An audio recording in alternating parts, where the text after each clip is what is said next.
cibernéticos. Hoy les voy a estar enseñando cómo hacer un fidget spinner. Necesitamos glue, un valero, 2 tapaderas de agua y 2 pennies. Primero vamos a empezar con poniéndole una gotita de glue al valero y luego le ponen la tapadera.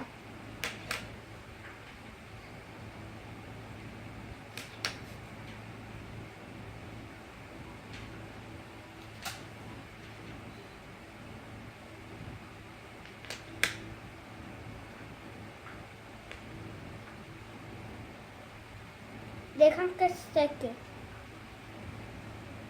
y hacen lo otro con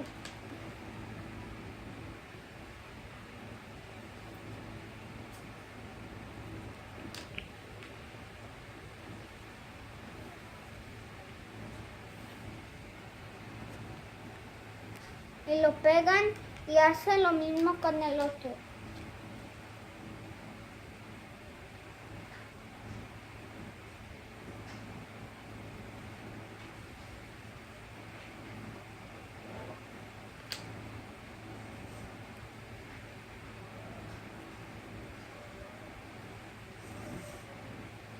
Ok, así va a quedar. Y para decorarlo yo voy a usar pennies.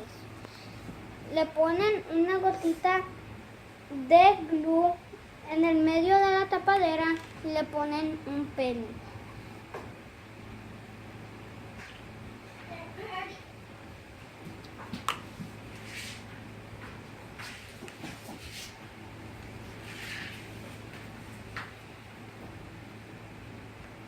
Y hacen lo mismo con la otra tapadera.